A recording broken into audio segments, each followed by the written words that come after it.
I'm calling the special board meeting of the Ross Valley Sanitary District of October 13th, 2021 to session. And if I could have a roll call, please. Yes, thank you. Borstein? Yes, I am here. Gaffney? Here. Meigs? Here. Silla? Here. Okay, Kelly? yes, here. Okay, thank you. I'd like to lead the board in the Pledge of Allegiance. I pledge allegiance to the flag and to the United States of America and to the republic for which it stands, one nation, under God, indivisible, with liberty and justice for all. Okay, I'd like to first off bring up item number 2, consideration of adopting resolution number 21-1611, authorizing remote teleconferencing meetings of the Ross Valley Sanitary District pursuant to the Brown Act. Can I have a report on that, Steve? Good evening, President Kelly. For this, actually, I'd like to ask Council Andrea Clark to give an overview of the latest state law and the process going forward to do remote meetings. Andrea? Sure, thanks. So this is, I'll just summarize what's in the staff report. So if you read through the staff report, this should be familiar to you. In March of 2020, our governor signed a declarative state of emergency related to COVID-19.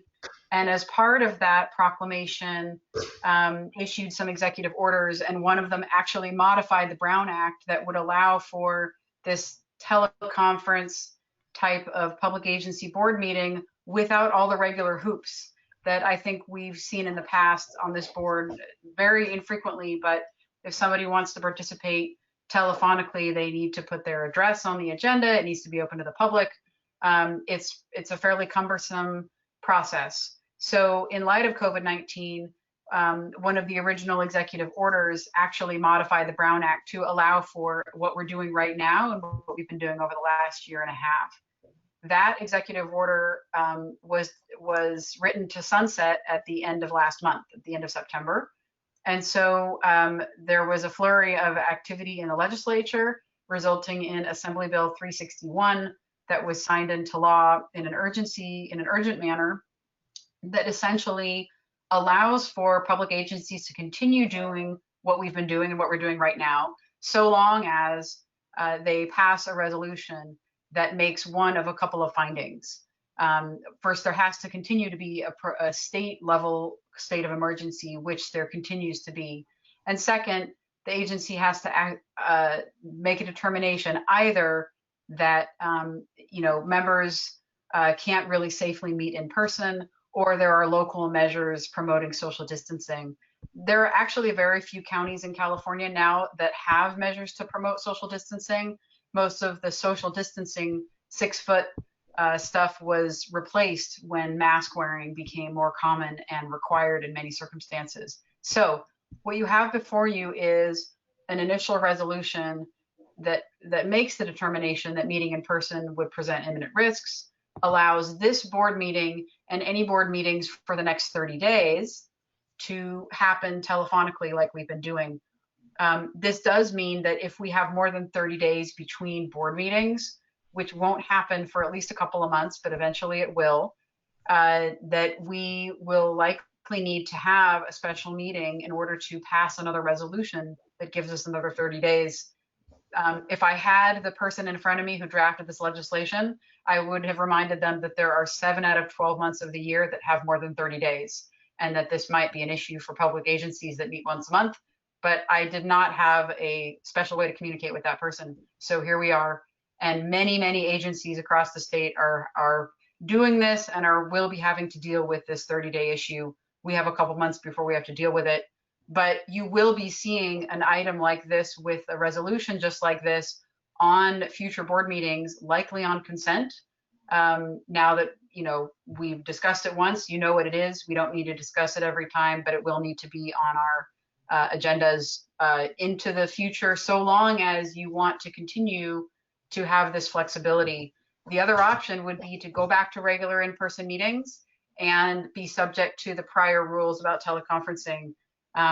That would probably work well for some small, tiny agencies that don't meet very often, that we're already meeting in person anyway, but maybe not so well here. I understand from Julia that our regular meeting space is not yet available to be used by other agencies. So that would be one of a few hurdles.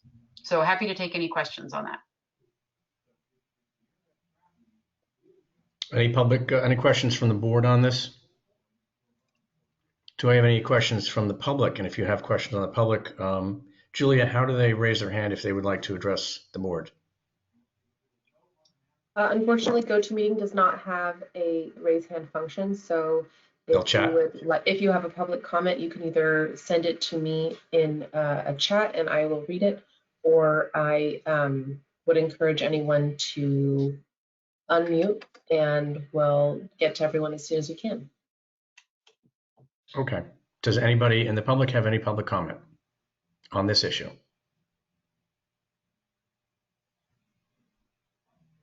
Okay, seeing none, I'm going to ask for a motion. Do I have a motion? So moved. I'll second. Okay, Julia, can you have a roll call, please? Point of Yes, order. What Yep, is go ahead, the Pam. motion? Pam, go ahead. What is the motion? The motion is to approve the Resolution 21-1611, authorizing remote teleconferencing meetings of Ross Valley Sanitary District pursuant to the Brown Act. for the Great. next 30 days. Thank you. The vote shall begin. Borstein, Yes. Gaffney, Yes. Meigs, Yes. Phila, Yes. Kelly. Yes. Now, the next item, before we go to the next item, and Andrea, correct me, this is an open meeting. We only have one item on it, but I'd still like to offer open time for public expression on any items not on the agenda tonight. Should any member of the public wish to have any comment on an item not on the agenda tonight, we'll be happy to listen to you. We can't take any action. The board may give a brief report or move the general manager to add an item to the future agenda item. Does anybody have an item, open item discussion not on today's agenda? And I'm going to wait a minute.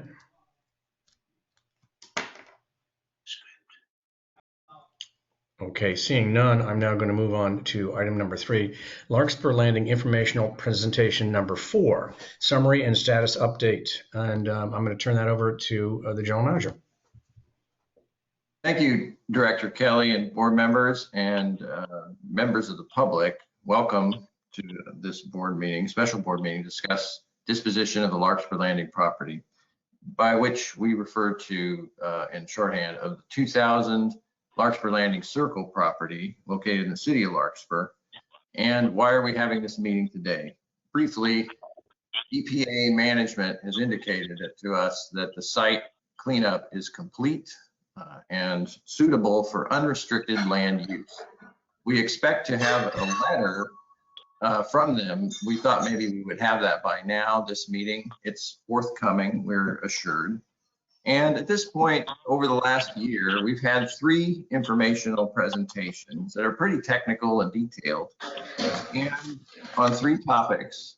We also had talked about a communications plan for the disposition of this property. The former wastewater treatment plant site, totaling 10.7 acres, and it's under partial use by the district today for corporation yard purposes.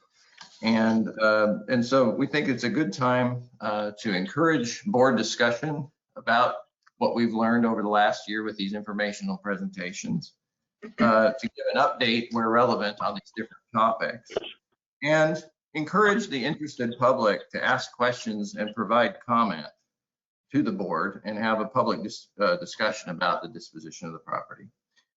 Those areas which we will go over, and I'll hand it over to our consulting team. Those areas that we've discussed in detail include what transactional structures are available, what are the land use entitlements, and the Larkspur general plan process, and the California Surplus Land Act, and what are the requirements, opportunities, and constraints associated with that state law. We've also discussed a communications plan, and that's how we'll wrap up the discussion and queue things up for next steps on the disposition of this property. So with that, I'd like to introduce Bryant Sparkman from Century Urban, who will introduce the rest of the project team and get us underway. Thank you. Very good. Thank you, GM Moore.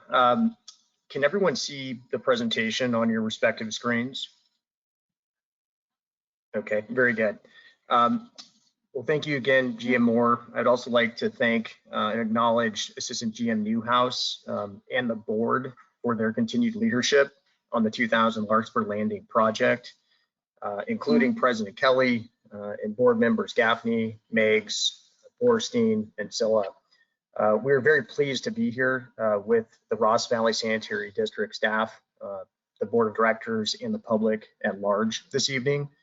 As GM Moore mentioned, the purpose of today's call or special board meeting is to provide a review of the Larkspur Landing informational presentations from 2020 and 2021 to keep the board and the general public informed and to provide continued transparency. As a quick reminder, my name is Bryant Sparkman, and I'm a managing principal with Century Urban, and we are a real estate investment and advisory firm that was retained by the district through a competitive process in August of 2020. Century Urban has extensive experience working with public agencies across the Bay Area with expertise in economic analysis, transaction structuring, and creating value for our clients. Century Urban is the prime consultant, and we have assembled a multidisciplinary project team comprised of industry experts focused on community engagement, public finance, site planning, land use, and capital markets. Today, our goal is to recap the prior informational presentations in which we intend to review the Larkspur Landing site overview, the project team, the Surplus Lands Act, the site entitlements, select transaction structures, communications and engagement, then followed by a question and answer session. So bear with me for 1 second. I'm having a little bit of a technical difficulty. There we go. Perfect. So this slide is really the primary reason we are here today. And to start at a high level, this aerial overview highlights the 10.7 acre site that's known as 2000 Larkspur Landing in red.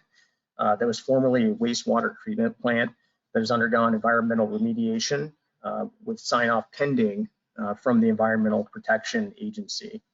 You can see the site is across the street from Marin Country Mart, one of the premier destination retail centers in Marin County.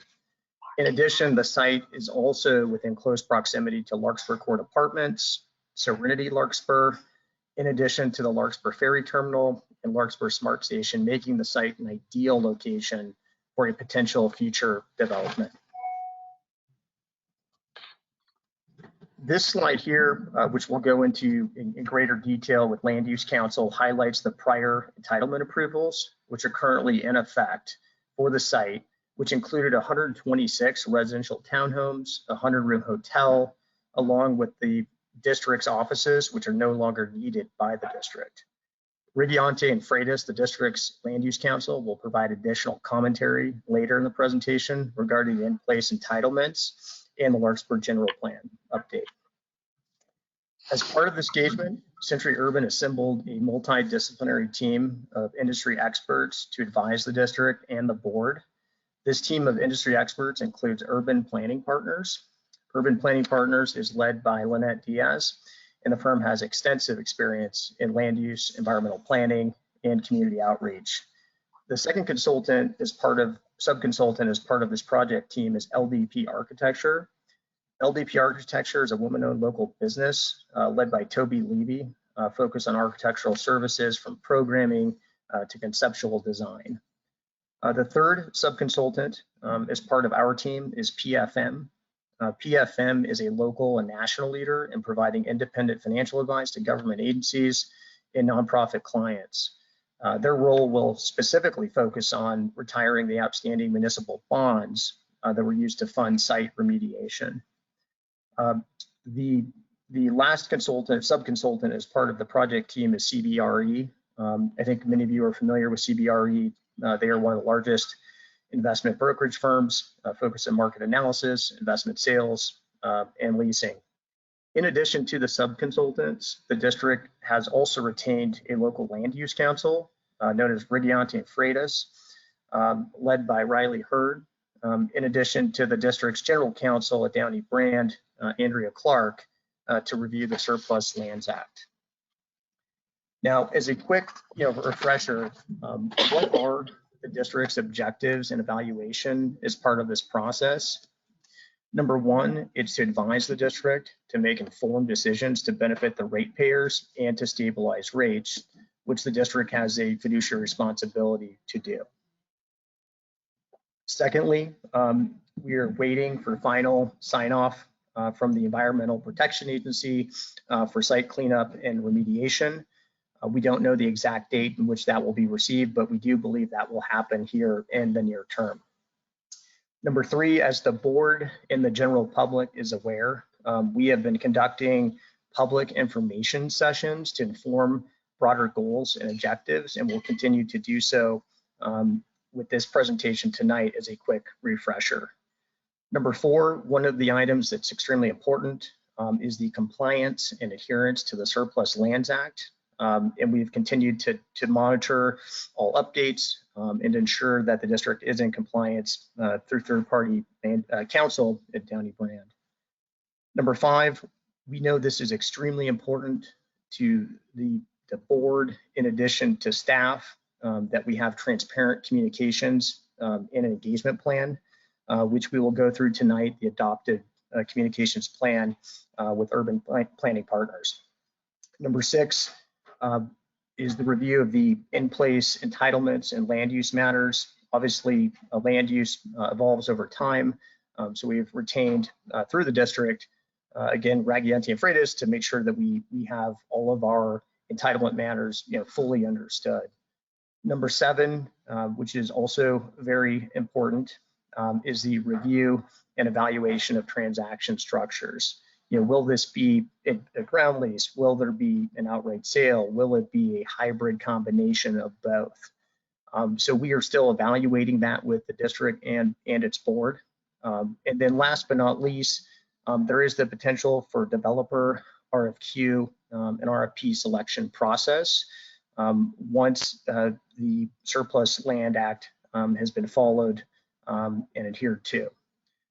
So with that being said, I'm now going to hand off, and we're going to just, in terms of the flow of the presentation, we'll start with Andrea Clark to review the Surplus Lands Act. Andrea will then hand off to Riley Hurd to review the existing entitlements.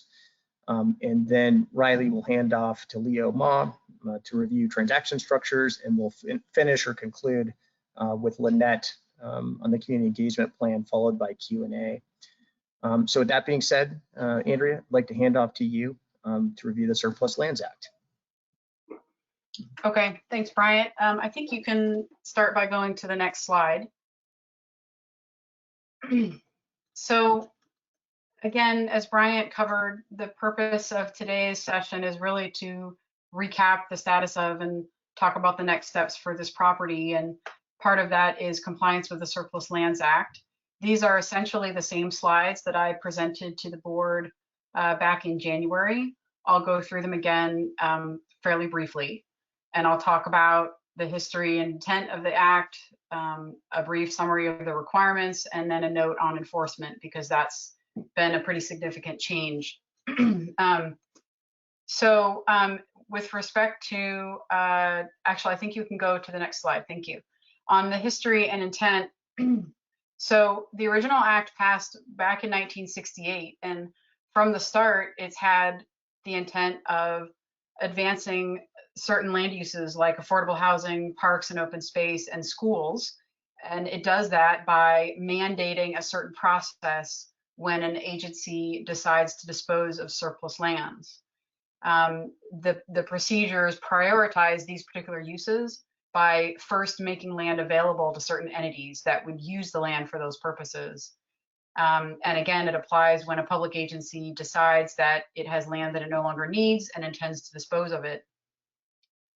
In 2019, there was a bill, AB 1486, that made some fairly significant changes to the law, some of which took effect in January of 2020, and some of which took effect in January of this year. So the significant changes were basically, first, it expanded the applicability to certain public agencies that it was a little bit ambiguous before. In fact, prior to January 2020, it was somewhat ambiguous as to whether this act applied to sanitary districts. Now it clearly does. It says so in the statute. The bill also added some procedural requirements and incorporated a really substantive role by the California Housing and Community Development Department, HCD, including monitoring compliance with the act by public agencies. Agencies have to submit various documents to the HCD for review and approval, and then it carries out enforcement of the act. Almost a year ago, there was draft guidance that was released by the HCD that was intended to help public agencies navigate this process. The goal was to take comments, respond to comments, and release final guidance on January 1 of this year. The guidance ended up being finalized in late April. It took a while longer. I think there were a number of comments, including by trade associations, like special district associations. And so now we're in the first few months of public agencies carrying out these requirements subject to this guidance. So next slide, Bryant. So a brief summary of the process is the first step is that the agency declares that the land is surplus. That basically means the land is no longer necessary for the agency's use. The act goes on to say you cannot negotiate for sale or lease of a surplus property until you first send out a notice of availability to a specified list of entities.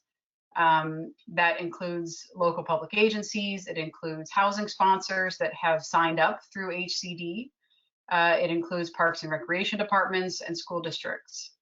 So you send out this notice of availability, and then if you receive a notice of interest to buy or lease the property within 60 days, then the agency has to participate in good faith negotiations with each of those entities for a 90-day period. The statute and now the guidelines spell out certain priorities that have to be given by an agency as between those interested offers. And I've listed a couple of those here.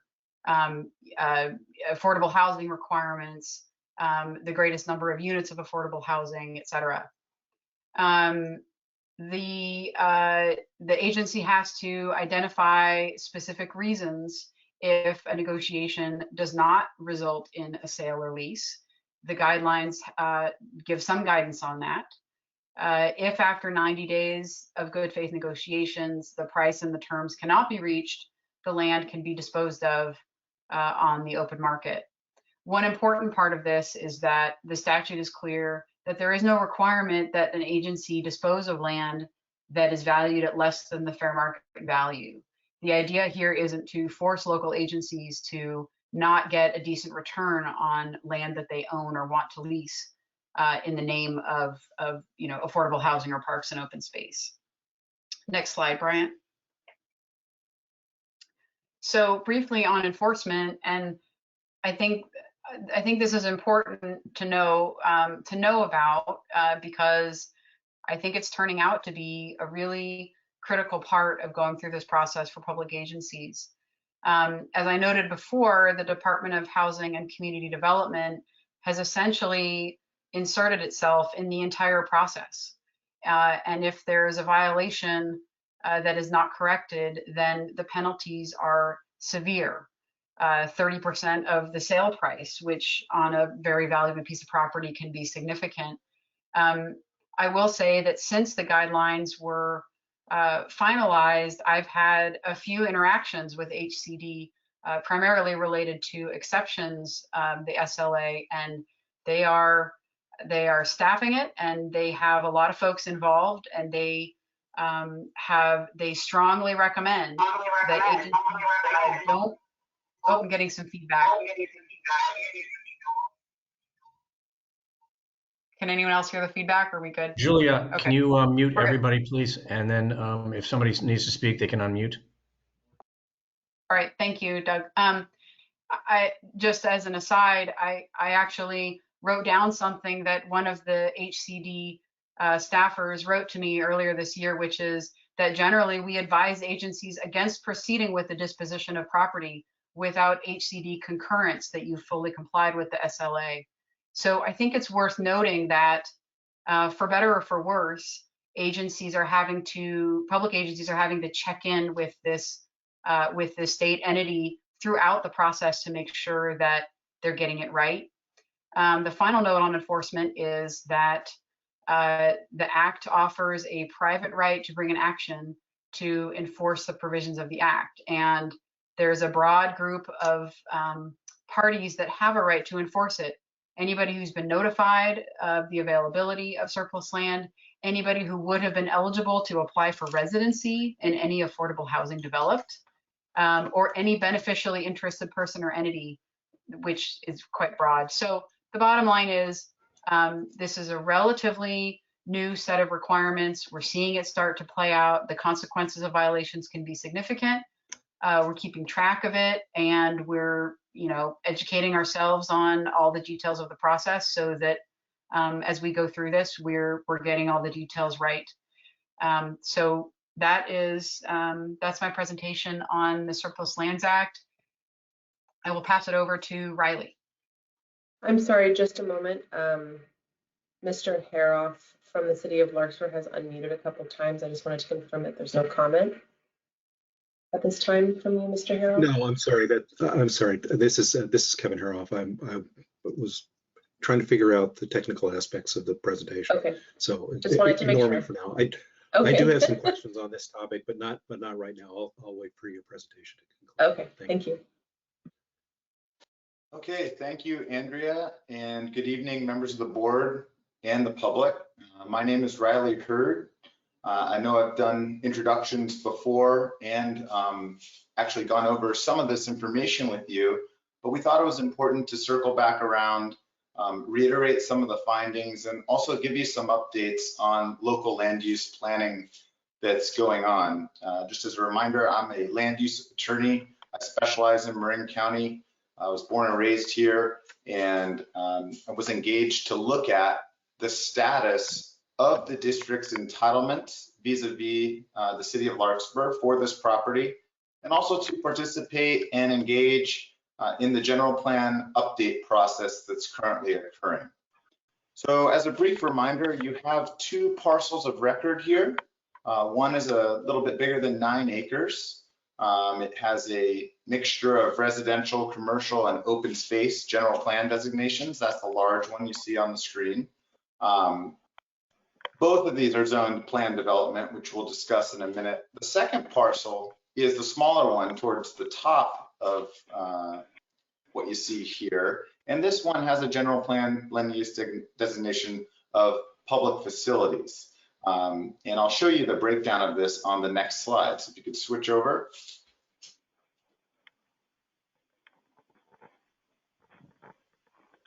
Next slide, please, Brian.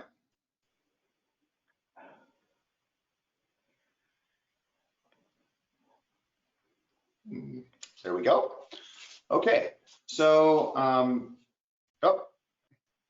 go back there. There we go. So this is the layout of the current general plan designation at the property.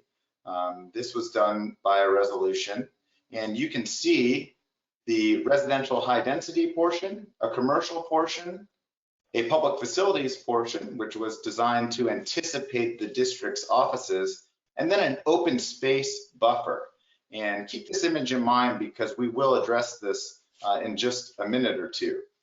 So what happened after this new general plan designation was applied to the site was a preliminary development plan. That was submitted to the city. It was approved. As you heard earlier, it's 126 units. 25 of those were affordable, a hotel, and the district's admin and maintenance facilities. Next slide, please. So as part of that, environmental review was undertaken and a mitigated negative declaration was prepared and adopted pursuant to CEQA. So that is complete.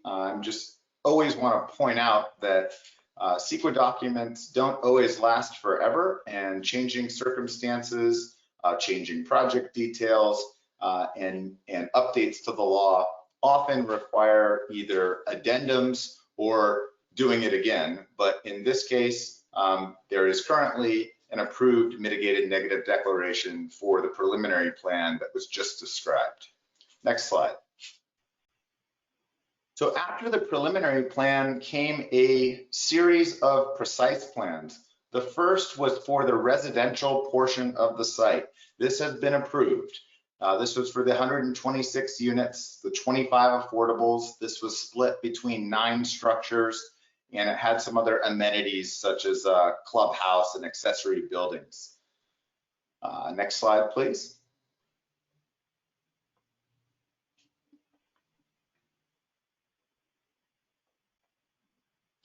So the next precise plan that was adopted was for the hotel portion of the property. This precise plan was also approved. It permitted a 100-room, 4-story, about 64,000 square foot hotel, again with amenities like a pool and spa. So that's also approved. Next, please.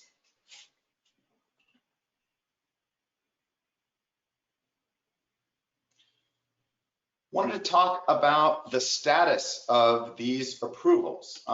Both the preliminary and the precise plan remain in full force and effect. So starting from the top of the hierarchy, you got that general plan amendment that showed the layout. Those never expire. You've got the preliminary plan that was kind of the high level project as a whole. Those can expire if you don't do precise plans. But as you just heard, that occurred. Then you've got the precise plans. Those can also expire, but 2 things must occur. 1, you don't start construction in 3 years. That is the case here. But 2, and this is conjunctive, the Planning Commission would have to initiate a reclassification. That hasn't happened. So your general plan amendment, preliminary plan, and precise plan are all still in place. And the way the Larkspur code reads is that as long as the precise plan is in place, all the related approvals like design review and the other things that might come along with it also stay valid. Now, there is an exception for subdivision maps. Next slide, please.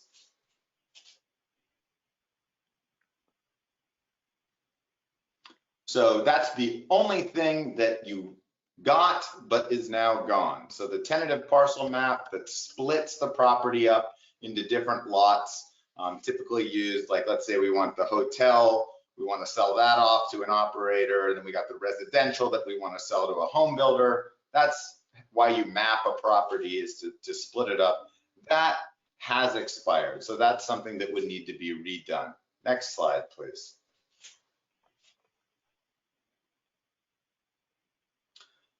You've seen this, and I just went over this. So these are the things that today are in place except for the map. Next slide, please.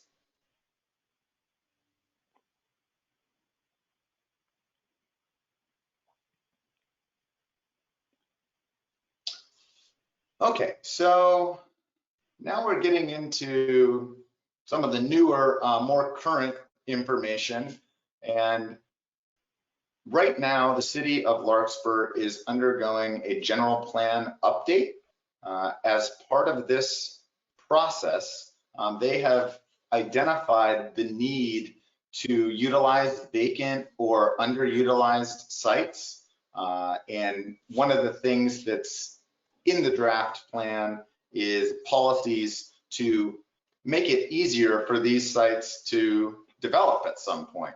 And one of those policies applies specifically to the Ross Valley Sanitary District property.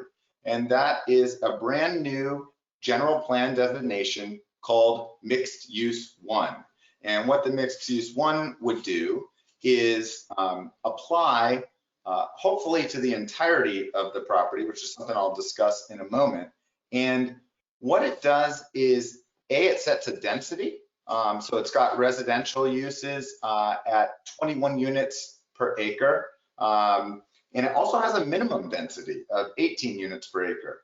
And then it sets forth some floor area ratios, ranging based on the type, talks about encouraging some component of affordable housing.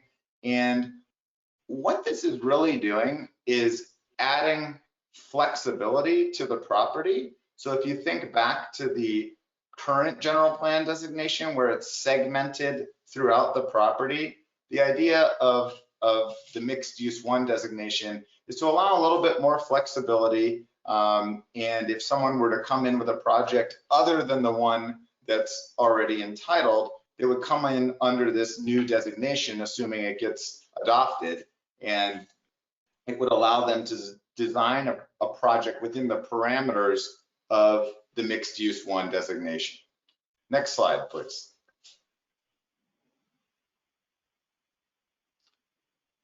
So in communicating with the city, I wanted to give you a status update on the general plan. My understanding is that the draft environmental impact report for the general plan will likely be coming out sometime in the very near future. And we as a district did participate in the general plan EIR by sending in correspondence and making comments regarding the Mixed Use 1 designation, talking about the potential for development at this property. And I'd like to note that, city staff was extremely receptive and worked closely with us to consider what may occur at the property at some point and to build in flexibility in that regard. So after the environmental impact report gets released, commented on, they'll then be able to move to general plan adoption hearings, which will most likely occur in the early part of 2022. Next slide, please.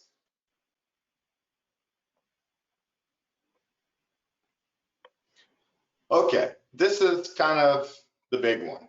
A lot of people have read about, heard about, talked about the regional housing needs allocation. This is where the state pushes out, down, if you will, to associations of governments, a number of required housing units that need to be planned for in that large regional geographic region.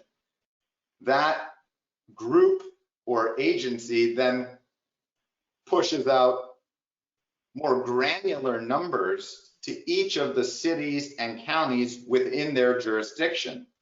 In this case, the latest regional housing needs allocation for the city of Larkspur is 979 units. There's just no other way to say that that is a very large number for Larkspur when you consider kind of the development pattern of the city and so on and so forth. So I think it was for that reason that Larkspur elected to file an appeal of this allocation. And very recently, at the end of September, that appeal was denied by ABAG, which is the middle level tier that hands out these state numbers. So it looks like the number for the next cycle will be 979 units. So this corresponds also with the city having to update its housing element. The housing element is the only portion of the general plan that is required by law to be submitted to the state for certification. This is where you prove up how you're going to make room for all of these units that you've been assigned. And that process is kicking off for the city's 2024 to 2032 housing element cycle. They're, I believe, have hired the consultant, and that will be a process that the district's going to want to pay very close attention to, because what they're planning for is the 979 units, which has a slightly different cycle. It's 2023 to 2031. So that's a typo on the screen. That's when you have to have the 979 units available for 2023 to 2031. So with kind of the cards on the table of what Larkspur's got a zone for and the way these laws are going, produce or at least explain why they weren't produced, properties like the one owned by the district are going to play a central role in planning for this many units. And what cities usually do to accommodate increased density is all types of things. There are streamlined approvals. There are simply upping the density. There are anticipations of density bonuses, which these days you get a 50% density bonus for doing only 15% very low income. So there are many tools in the toolbox that cities use. And what they do is they say, where are the sites? What are the potential sites where we can put this housing? And I would say that the sanitary district site is the top or very close to the top as a very obvious location, particularly because there's already an entitled project there. Now, you do have to acknowledge that there is an entitled project there. So to count more units in this cycle, it would have to be a delta above the currently allowed units that I just went through in the presentation in order for the city to get the maximum credit from the state. So again, the housing element process and the RENA allocation process is something that as a landowner of property of this type with this designation, the district will need to keep a very close eye on. Next slide. Okay, so that wraps it up for me, and I believe we're going to do questions at the end of everyone's presentation, but correct me if I'm wrong. Yeah, that's correct, Riley. Thank you very much. I'm going to hand off now to Leo Baugh to review select transaction structures that may be considered for the site in the future. Thank you, Bryant. Good evening, board directors and members of the public. My name is Leo Ma, and I'm a managing principal at Century Urban, where I work with Bryant. I'm going to review the transaction structure options, which were first presented to the board in September of last year. But prior to doing so, I think this slide that you currently see goes through some of the key transaction structure considerations, as well as project sponsor considerations, both with regards to selecting the appropriate transaction structure for the district, as well as selecting the project sponsor that the district would work with in terms of going through a transaction.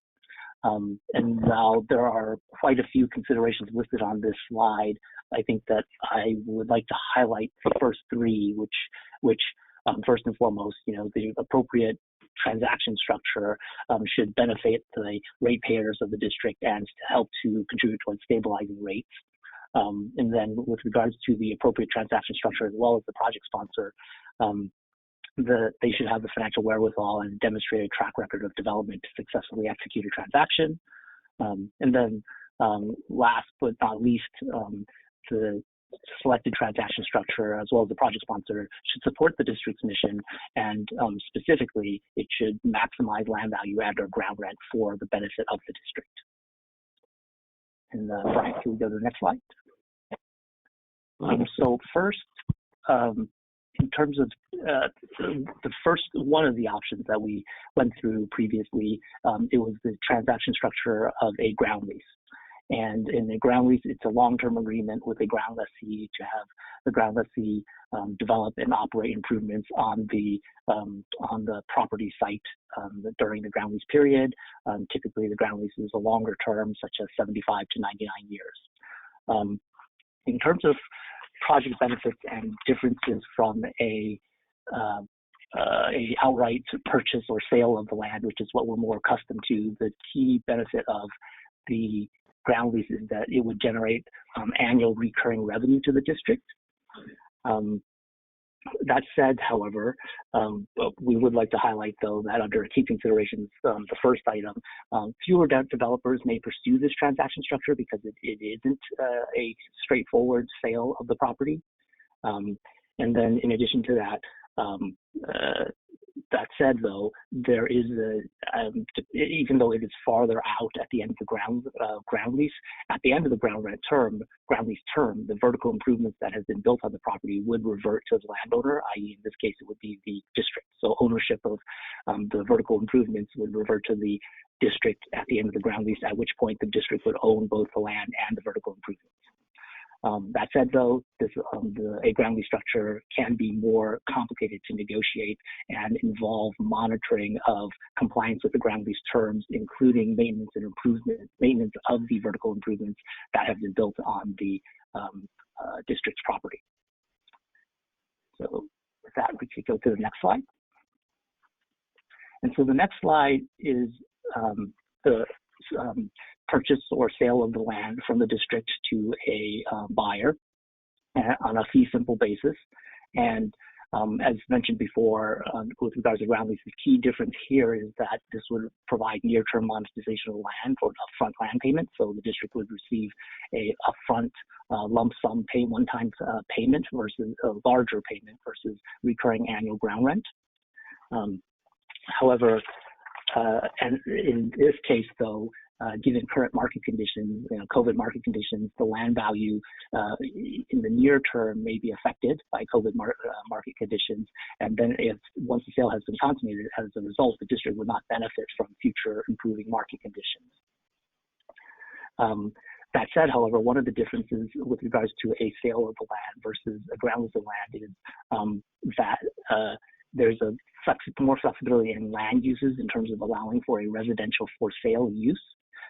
In a ground lease, typically, at least in California, for sale residential, i.e. townhouses or condominiums, typically would not occur with a ground lease use or a ground lease transaction structure. However, in a fee simple sale scenario, that use would be feasible or achievable. So next slide, Brian. And then this option wasn't necessarily reviewed during our prior meeting. However, we wanted to highlight that it is possible to include a hybrid approach where both a sale of a portion of the site and a ground lease of a portion of the site is possible. And in this case, the district would have to identify what would be an appropriate portion of the site that could be sold and an appropriate portion of the site that would be ground leased. And with most likely the portion of the site that's sold would be sold to allow for a residential for sale use. And then the portion of the site that's ground leased would be for what are called income producing uses that generate recurring revenue in terms of whether it's residential apartments or a hotel use. And next slide. And so that's it for transaction structure options. I think from here, we're going to hand it over to Lynette with regards to the communications and engagement plan. Thank you. Great. Thank you, Leo. I'm Lynette Diaz, President of Urban Planning Partners, and happy to be back before the board again this evening. And I'm just going to take a few minutes to review where we are in the process relative to the community engagement as well as the communications. And this slide highlights that back in March of this year, the board approved an engagement plan and we presented it in quite a bit of detail. And the next really big step in that is dependent on the district receiving the unrestricted land use designation from EPA, which has not occurred yet, but we do expect it will occur soon. Once that happens, we'll move into preparing a press release and publicizing a survey to get input from district ratepayers and the community as a whole. And as you can see, that will be out for, probably about 6 weeks for public input. And then we'll move into, we'll have 2 different community forums. And the first one will be related to, will follow prior to the formal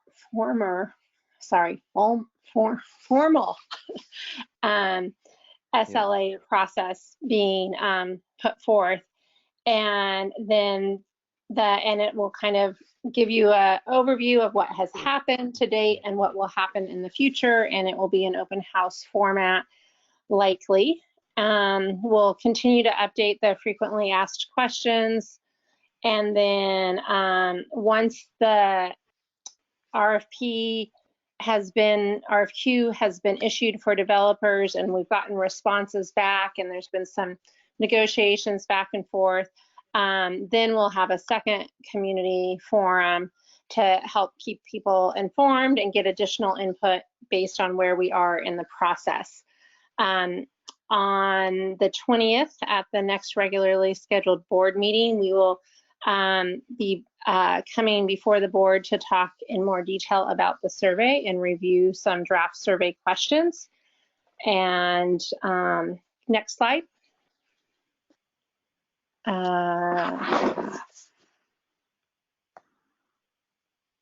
Then these are just really the major 4 components of the adopted communications plan and engagement strategy, which we really have gone over.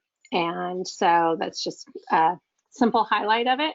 And with that, we're going to keep it pretty brief on this element because we will be back before the board on the 20th. So thank you very much. Great, thank you, Lynette, and much appreciated. So that really concludes our presentation, which was meant to highlight the various presentations to the district and the board, which we're referring to as workshops. And so I would like to open up to any questions either the board, the district, or the public may have, and to address those questions. So GM Moore, if that's okay with you, we'll hand it back to you, and in turn we can hand off for a Q&A. Yeah, thank you, Brian. Thank you, team, for the presentations. And then I'd just like to hand the meeting back over to the chair and encourage you to discuss and get input on the presentation. Thank you. Thank you very much. Can we clear the presentation screen so I can get more of the participants on my screen? If anybody would like to comment, first off, does anybody on the board wish to comment? I'm going to start because I can see you first. Michael, do you have a comment before the public comments? No. Mary? I have a question. Joey, are we into questions? You can ask a question this time. Great. Riley, I want to really understand the status of the approvals. And it's interesting to me that I think I heard you say there are all these levels that are basically intact, but then there's this map that isn't. And having been on the board long enough that I remember Michael Cooper coming and again and again and again saying, I have the only approved plans, I have the only approved plans, and everybody saying, no, he doesn't.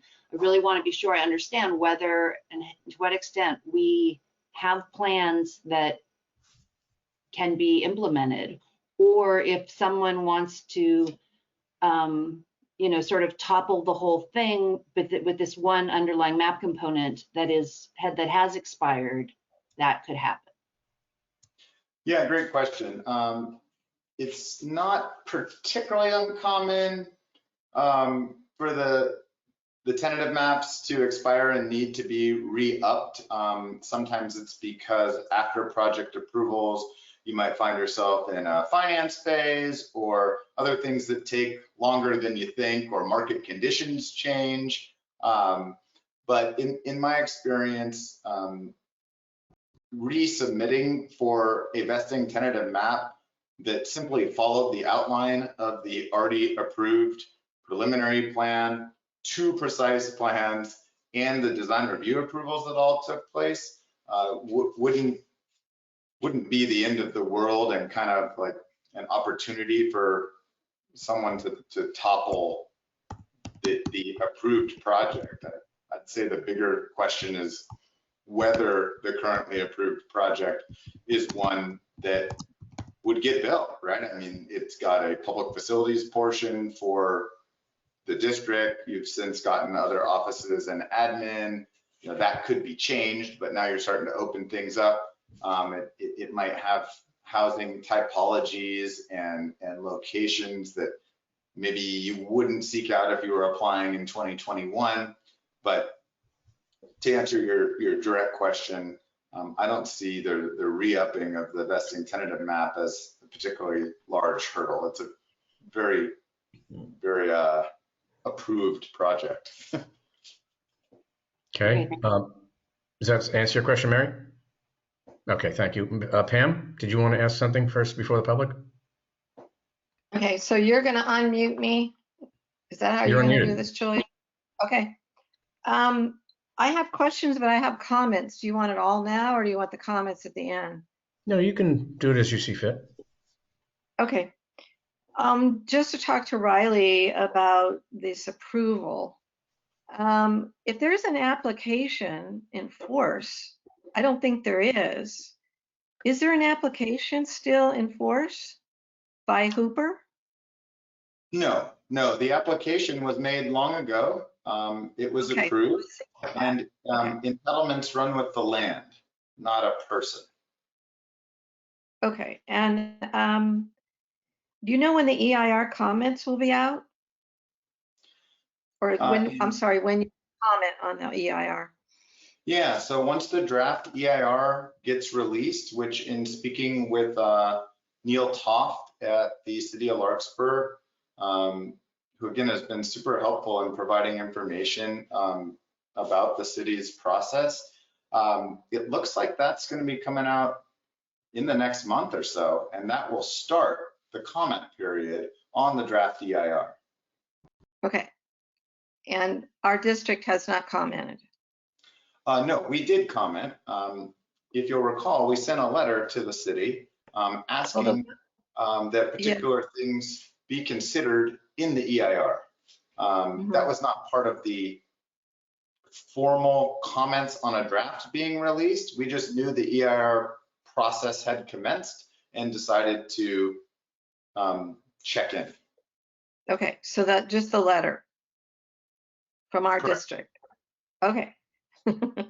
There's so many, avenues on planning. You get crazy. And then the other thing I noticed, well, there's a couple of things, is when you, just for the public, when you talk about approval, you're talking about the overarching general plan approval, but not the approval to go ahead with the 100 and all that. Correct? These are two different things. I wouldn't put it that way. I'm talking about much more than a general plan amendment. If you'll recall from the presentation, the following things were approved: a general plan amendment, a preliminary plan, which is a high level schematic or entitlement for a property that says you can do these things here, you can do them in these amounts, and then the precise plans were approved. Very specific designs, locations, all of that was approved along with design review. So that's my answer. Okay, and then last, I'm not sure who this question goes to. And then at the end, Doug, I've got a couple comments, but where is the, sea level rise is becoming a huge thing. And I never heard anything about sea level rise, and how does that fit in with the general plan? How does it fit into selling the land, being, et cetera. So I don't know if you have information on that, but the community's asking about it. So I would somehow like to hear something about that. Well, I have some information on that. I can tell you that every coastal community in Marin County that I've seen do a general plan update has addressed sea level rise through various policies and programs within the general plan. I would also note that there are other state and local agencies that, if you are within particular jurisdictions, have all types of sea level rise requirements ranging from FEMA to BCDC. And so if and when a project were ever to be proposed here that wasn't the one that you already have approvals for, all of that goes in the hopper during whether it's environmental review or if you are within the jurisdictional band of one of those agencies, you have to consider sea level rise. I'm doing many projects in FEMA zones right now where we're having to elevate structures significantly, create flow through understories, all types of stuff. So that usually comes during the entitlements phase. Okay, great, thank you. Did you have a comment you wanted to give at this time, Pam? Well, yeah, I guess. I'm usually a bit of the devil's advocate here. The thing I noticed is how the presentation went was, it was a good review. We really need it because it's very technical and the laws are technical and they're changing and subtracting, et cetera. I think that was great. My only concern is that and this is me, my personal thing is that it's all sort of looking at selling, building, et cetera. There is another option here, and that's to do nothing. And I just want to point that out, that we don't have a survey, we don't know where the public is. And I think that just needs to be still on the table, that this land belongs to the Ross Valley constituents. And to me, it was sort of like, well, this is what's happening, the general plan, and et cetera, et cetera, et cetera. I just want to make sure that that piece, that needs to go out to the public. And I'm hoping in the survey that will happen. I think that's all I have to say. Okay. Thank you. Let me just briefly address that, Pam. I agree with you, and I think the focus of the board has been to wait for the public to tell us what to do. But what we needed today was a review of what's been approved in the past and then what the laws are. So that's why we're going to have the surveys. And I think I've said this before, if the residents of the Ross Valley Sanitary District want to turn it into a dog run, well, then they'll tell us that. We'll see what the survey says. Nothing's been decided by this board. Nothing's been really considered by this board. All we're reviewing is what has been done in the past and what the possibilities are under the current zoning from Larkspur. But we'll get more of that in just a minute. Tom, do you have something before the questions? No, I want to make no, hold on, Tom. Hold on, Tom. Hold on, Tom. Yes, Pam? Thank you for saying that, because I want to make it really clear from the board's aspect, from how we present ourselves, that nothing's been decided. So that's thank absolutely you. Right. Yeah. Okay. Thank you, Tom. I have no further comments right now. Okay, thank you. What I'm going to do now is I'm going to open it up to the public, and what I'd like you to do, because it's a little getting complicated, is if you'll just send a chat with your name, then we can call you in order. But what I'm going to do as a courtesy is I'm going to first ask the town councilors from Larkspur to speak, and I'm going to start by inviting Kevin Horoff. I know that Catherine Way is also on the call. Kevin, if you can identify any other town councilors that I'm missing, I'd like to offer the Larkspur Town Council an opportunity to speak first. Please go ahead. No, thanks, Doug. That's very gracious. And I did see that Catherine was on. I thought Gabe was on as well. I saw him before. Who? One of the other council members, but I don't see him on at this point. What's the name? Looks like he was on. His first name is Gabe. Gabe, okay. Mr. Oh, no, Paulson left the meeting. Gabe Paulson left at 5:42. Paulson. Oh, okay. Yeah, I was confused because I did see his face there for a little while. But Okay. Catherine is on, and obviously Yep. she should have a chance to speak. I'll just be very brief, and I did have a lot of questions. This is a very technical presentation and raises lots of interesting issues. But before I get to just a couple of them that are of interest, particularly to me, I want to thank this board for its engagement with the city as we've been going through our general planning process. The input that your consultants and lawyers have provided to us have been very helpful as we've been working out our process. And I think as was identified by Riley, we're getting close. I don't think we have a date certain about when our EIR will be coming out, but we've done a lot of work over, frankly, a period of years to get that general plan together. And this is only one component of it. Yep. So we look forward to the public getting a chance to look at what we're proposing and the environmental impact report that will be coming out in support of that decision-making process. And again, appreciate very much the work of this board and staff and consultants in helping us get to that point.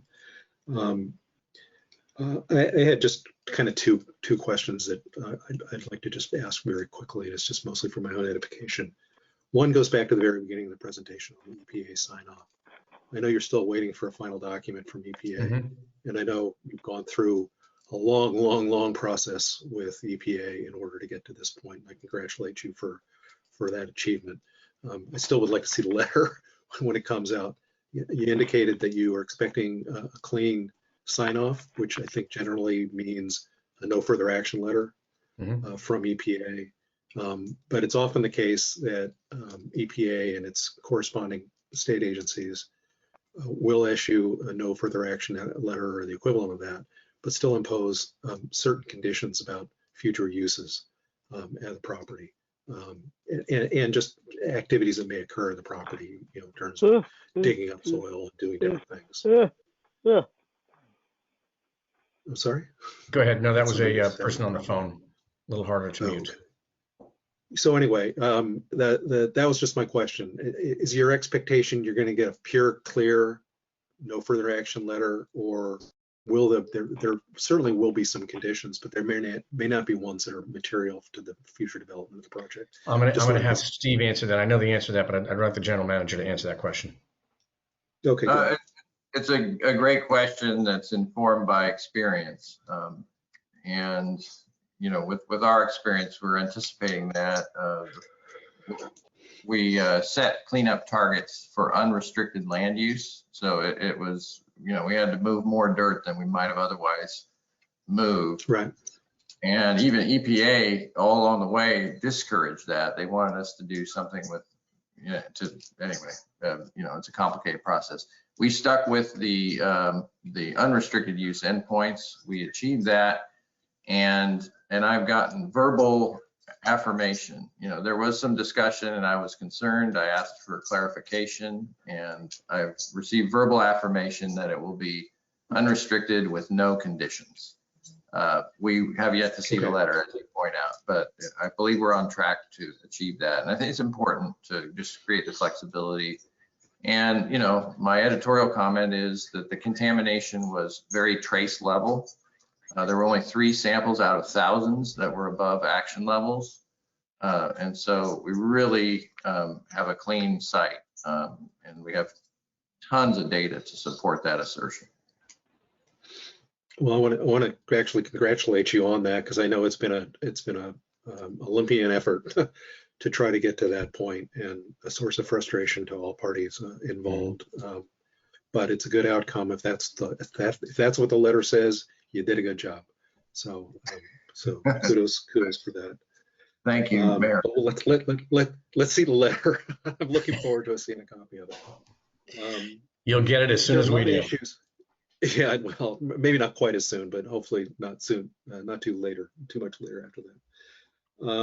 There are a number of questions, uncertainties I had about the presentation on the Surplus Lands Act, and a lot of them are kind of getting into the weeds, and I don't want to really do that. But many of the things that the presentation on that subject kind of raise is the role of HCD overall, which is an evolving role, and an increasingly aggressive role in terms of local planning processes of the sort that you're going through. And it's really kind of a concern to me about the uncertainties that that is created by how that role is defined.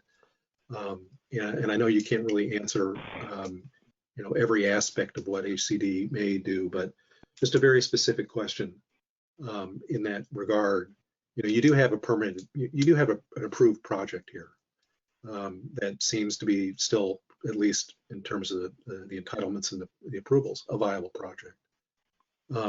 That project may not be consistent with what HCD would like under their new statutory authorities. And I guess my question is, and this is one for the lawyers, suppose that was the project that were to go forward, or that your board decided that was the appropriate project for this site. Does HCD have an opportunity, even with all these approvals that have already occurred, to come in and essentially veto that? I'm going to ask Andrea and Riley to take that. Andrea, do you want to start that, please? Sure. That's a very good question. As other agencies are going through this process, and as some of my clients are going through this process, and I'm interacting with HCD, I'm trying to see some of this out. HCD is required to receive a copy of the notice of availability and has an opportunity to comment on it. One form that a project like this or a plan like this could take the form of is as some sort of condition in the notice of availability, which is explicitly allowed for in the guidelines. Whether HCD goes into more details as to whether that condition is reasonable from their perspective is in the category of uncertainties, as you put it. So I don't have a specific answer to that question. I agree with you that the role of HCD is evolving and potentially aggressive. And so that's something that we're paying close attention to. I will say that one potential positive of the HCD's activity is that there are opportunities to get things blessed along the way, as opposed to going all the way through the process with uncertainty and then at the very end there being a challenge. And that at some level can provide some comfort to certain decisions along the way, but I don't have a specific answer to that question, if that makes sense. No, it makes perfect sense, and is a source of some worry. And it's an issue that's raised by any project design or proposal that may come your way, not just the one that's already been approved, but anything that's coming forward into the future. Because we're kind of going into new territory with their new authorities. So in that regard, I just want to commit to you that, to the extent that as you work through those processes, if there are ways in which we can support positions that you want to take, let's have that conversation and see if there are opportunities to present joint views to HCD on these issues. Thanks, Kevin. I appreciate that. Riley, did you want to answer that as well, or do you think that Andrea kind of hit to answer? This is definitely Andrea's area of expertise, and I think she covered it. Thank you. Okay. I can't speak for the board because we haven't made any decision on this issue. Right. But I will say this board has been one that has been extremely cautious. So it was the board's decision to make sure we cleaned up the property so it would be unrestricted. And I'm just speaking for myself. Andrea and Riley have said that if we bring them in early, that would make more sense. I think this board is a board that would probably listen to that very carefully. Did you have anything else, Kevin? No, I just wanted to again thank you for tonight's presentation and for establishing a good working relationship. Oh, thanks so much. Catherine, did you have anything you wanted to ask? Catherine Way is also a Larkspur city councilor. Well, I turned my camera on, but it doesn't seem to be working. So There's some safeties on cameras as well. My camera has a safety. It's a little switch on the side.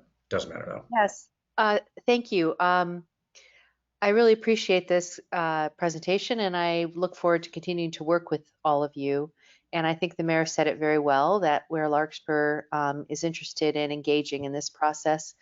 I just would like to mention in the communications plan that you particularly include the Drake's Cove residents and the residents who live in the Serenity Apartments who are there, and also in the EHA housing unit, which is near there, so that they feel that they are participating early on in this conversation. And the second is the new surplus land San Quentin property that will be developed, which is immediately to the right of the Drake's Cove entrance. And that is a new additional housing area that I believe is 260 units of workforce housing that the state has signed off on.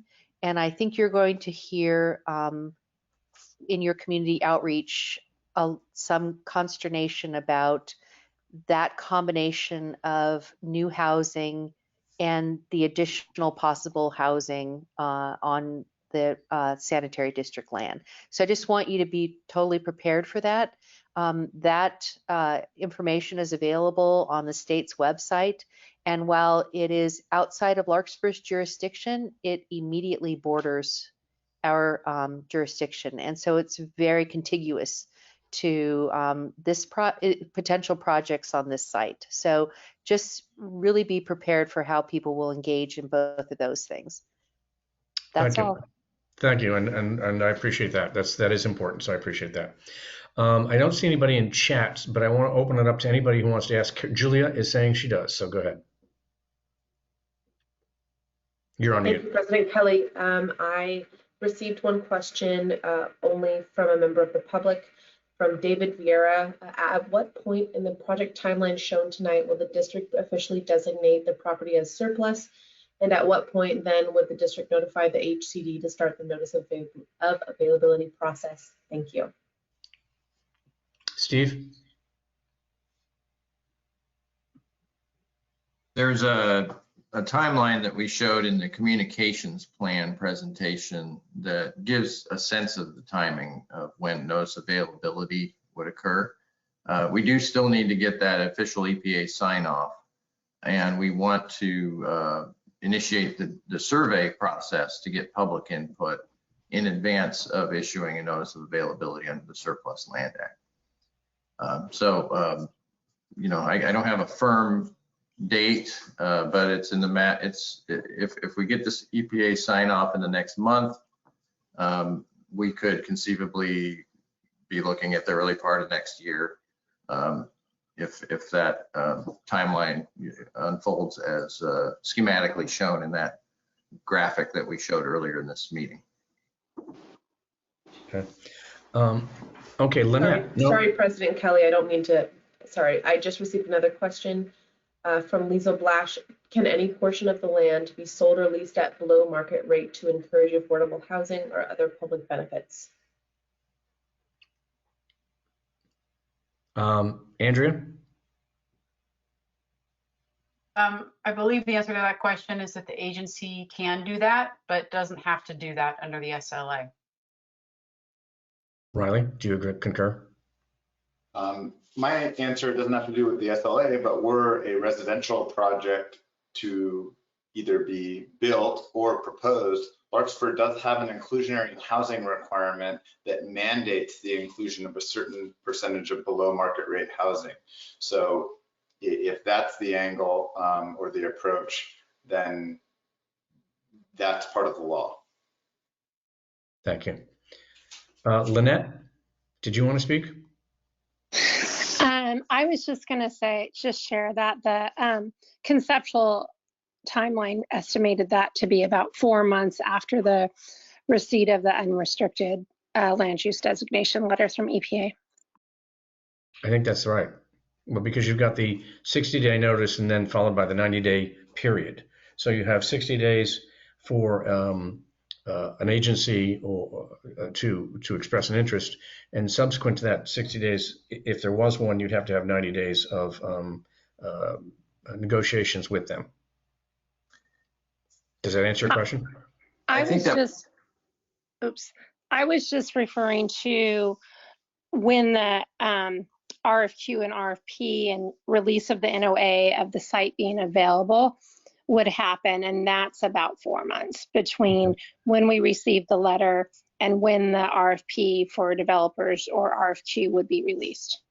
Yeah, if it would help, Julia, if you wanted to bring up that presentation and show that graphic, because Director Kelly, I don't believe it bakes in those timelines you were talking about. So just to be clear to everybody to answer the question. So Julia, could you bring that up?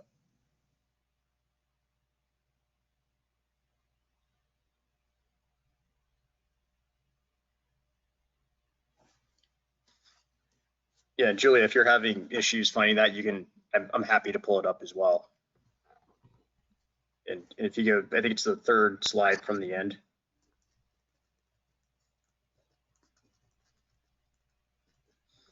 Okay, here you go.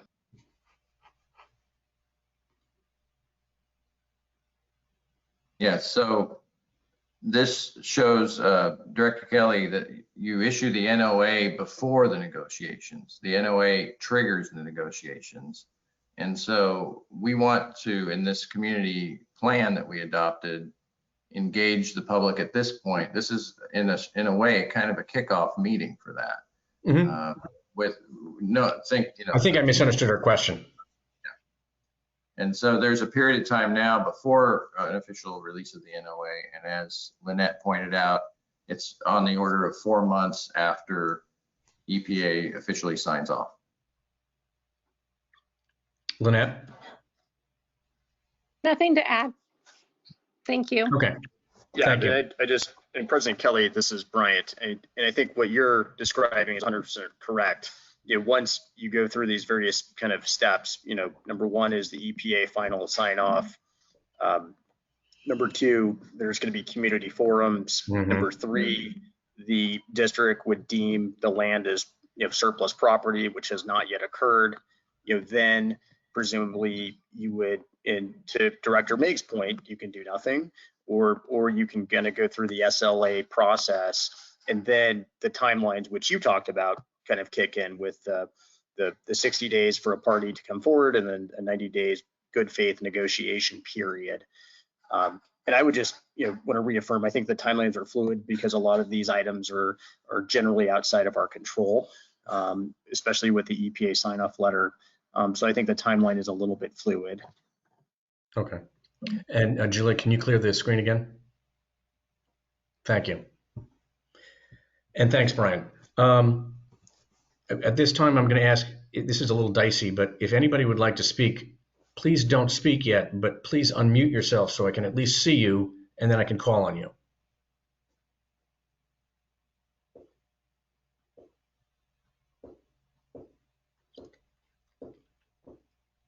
Okay, I don't see anybody else asking to speak at this time.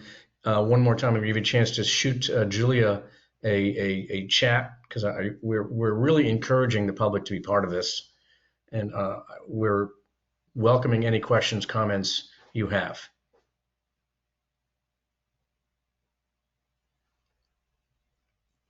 Okay. I have one quick one. Go ahead, Pam. It's about open space. And Riley, maybe you're the one to answer this, I'm not sure. There's a tiny little thing of open space there. Let's say the survey, the people want more open space. And we have that opportunity to change more, to create more open space if we wanted to. Is that correct? You could make an application to modify that, yes. Okay, great, thank you. Let me just add a little bit of color on that, because that's actually a topic that I was in discussion with the city about. You see, the current open space area was really specifically designed as a buffer for the currently approved project. So one of the things that I think would be more useful and provide more flexibility is to have the MU1 designation applied to the entirety of the property, have specific language in there about the need for an open space buffer if you were to embark on a project similar to what was already approved before, but not be locked into that exact shape since it was designed around a specific project. And again, the city has been very flexible and open to comment, and that's something that I'd like to formalize during the DEIR comment period if the board so desires. But yes, the open space, I think it should be a flexible component so that you can seek what you want. Great, thank you. Caller 3. President Kelly, I unmuted caller 3 because there was some additional noise during comments. I don't believe that they necessarily unmuted themselves. Okay, all right. Mary? I just wanted to say something about the survey and thinking about how we decide to address this piece of property as a board. My view is that we were elected to make good fiduciary decisions with regard to the district's assets as well. And so I wouldn't want the survey to be something that we think, this is a popularity vote about how the property should be used. I think it's input, but in the same way that, if we bump into somebody on the street and they say something to us about the way we're doing it, there may be a lot of ratepayers who don't respond to the survey, but we've already spent so much money working on this property and so much money in legal fees that I don't think we can decide to do nothing as one extreme example with the property. Anyway, as a counterpoint to what Director Meg said, I don't look at the survey as a directive. I'm not delegating the responsibility to make a good fiduciary decision with respect to the ratepayers' money to a survey that folks, we don't know what the response characteristics of the population is going to be. Right. Well, I appreciate that. We have certainly plenty of time we have these continuing public meetings to address that. I think we behoove ourselves if we're just looking at money. Is that all we're doing this for, is money? This is not our land. It belongs to the people. So, Mary, you have your right to your opinion, but I'm just saying that we need to uncover every possibility and let the people speak for themselves. I don't think there's any conflict between those two statements. Okay, are there any other public comments? Julia, do you see any? Julie, do you see any in your direct? Okay. All right. With that, I'm going to close the public comments, and I think at this point we're going to adjourn the session. Steve, is there anything else we need to do business-wise? I don't have the agenda in front of me again. No, the clerk can correct me if I'm wrong, but I believe that does it for the special board meeting. Next steps, we have draft community survey that the team has put together and that we're going to include in the board packet for October 20th board meeting, which is 1 week from today, and give the board and the public a chance to see a draft survey before the board officially approves it. And we'll have the opportunity to ask questions, make modifications, suggestions, and discuss as a board next week. Very good. So I want to thank everybody for coming. I want to reiterate that this board welcomes public input. We want it. We're going to do all we can to engage the public. Thank you for coming. And again, the next meeting of the Ross Valley Sanitary Board of Directors is next Wednesday at 5 p.m. Is it, Steve? Yes, Julia's nodding. 5 p.m. It begins at 5 p.m., but there is a closed session of what is likely going to be half an hour. So open session, that continuance of the meeting will probably be 5:30. Okay. And that, of course, the agenda will be available on the website on Friday. Thank you all very much, and I'm hereby joining the meeting.